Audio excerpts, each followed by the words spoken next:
Hello and welcome to School Report. My name's David. And I'm Jason. Ever since the inception of video gaming, controversy has surrounded the topic. The violent themes in certain games have outspurred an outpouring of hatred and disgust. Video games such as Grand Theft Auto, Doom and Call of Duty have been blamed for mass shootings and bad behaviour in children. Although true in some cases, it is blatantly false that all video games lead to violence. When talking about real cases of video game inspired violence, people often look to the atrocious 1999 Columbine attacks. On April 20th of that year, Columbine pupils Eric Harris and Dylan Klebold opened fire on fellow students, killing 13 people, 12 pupils and a teacher.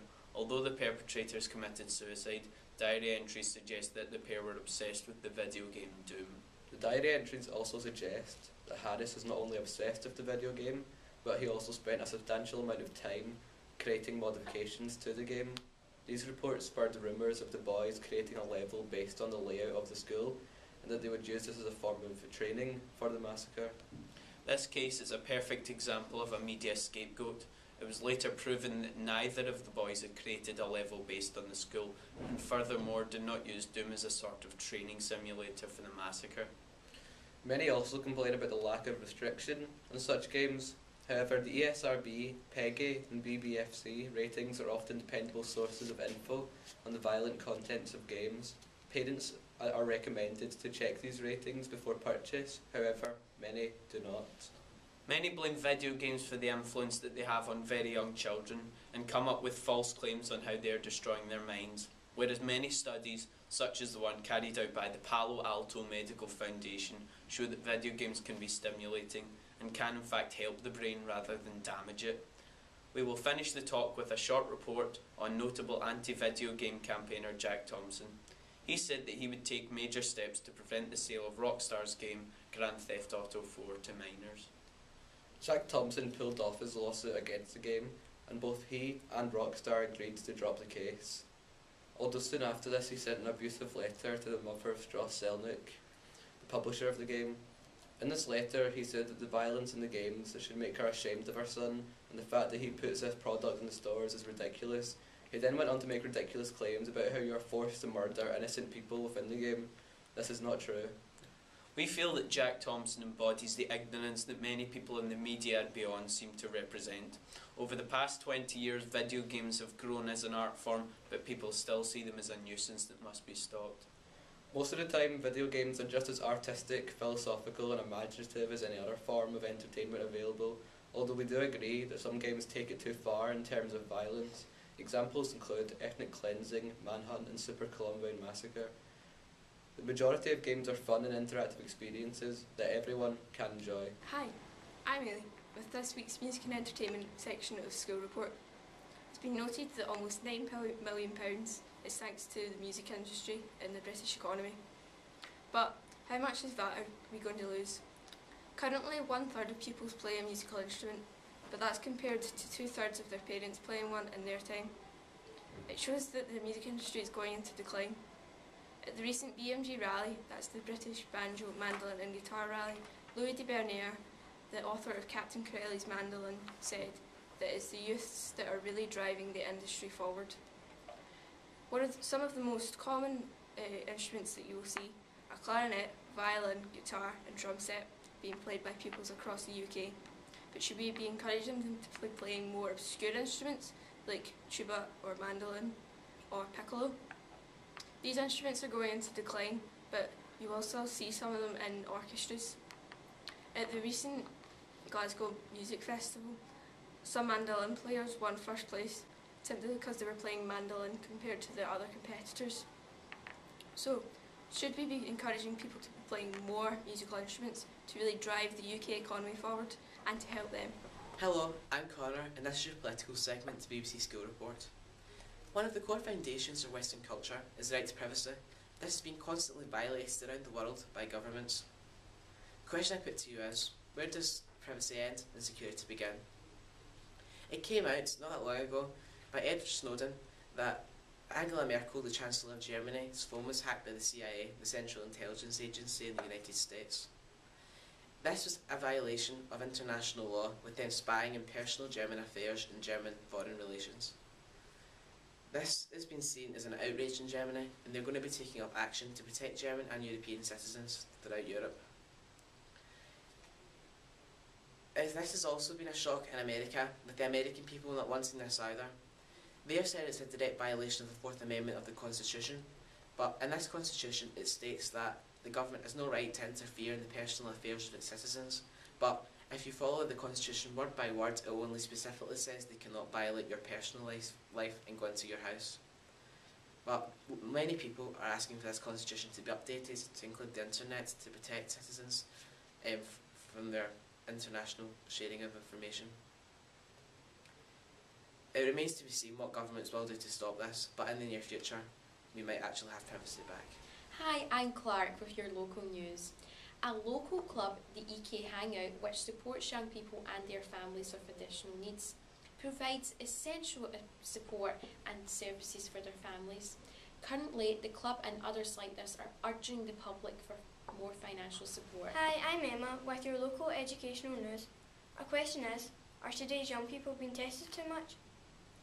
The new Curriculum for Excellence is aimed to provide our young people with the knowledge and skills they will need for the 21st century.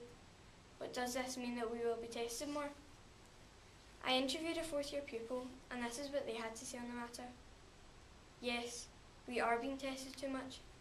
We're being tested a lot right now, but I think it's necessary. We have quite a lot of NABs and maths, and in English we're coming up on some testing. I'm also being tested in music, physics, French, modern studies and drama right now. And in other subjects we have something called an added value unit, which we have to do for National 4 classes in order to gain a National 5.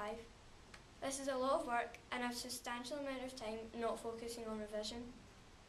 In most classes we have to do a write-up, which is worth 10 to 20 of your overall marks.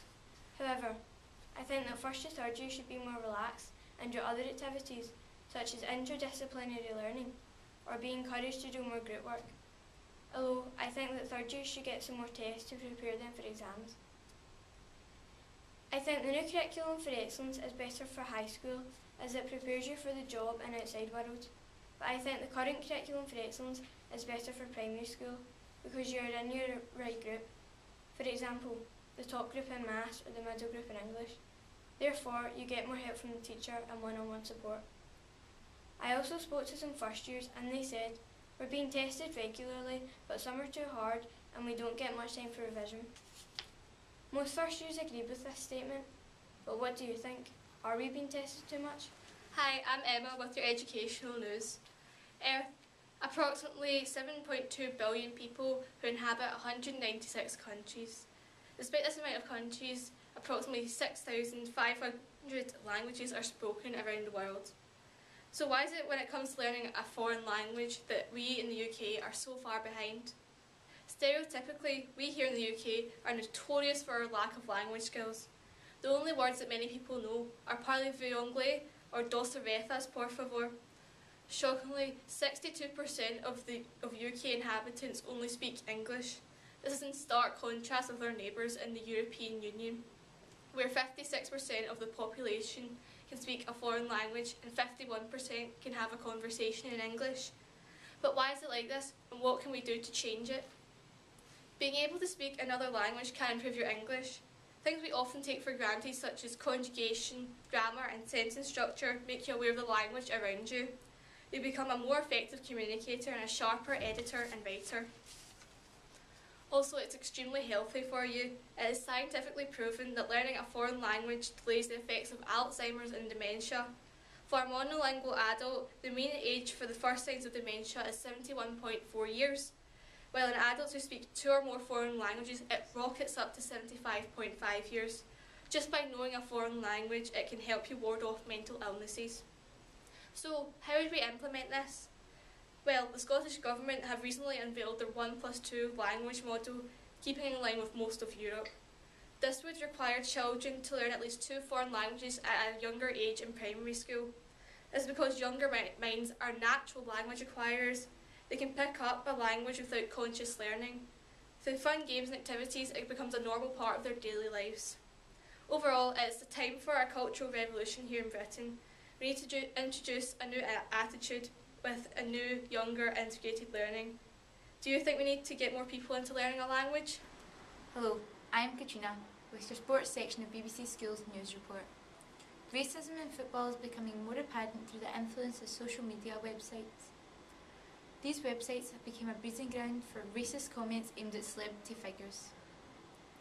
Football is a sport which is loved by many around the world, but some games end up with terrible racial chants on players.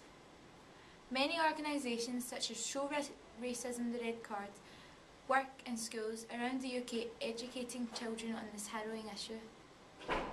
Previously, in the SPL, there's been much unnecessary tension shown between the two Glasgow rivals, Rangers and Celtic.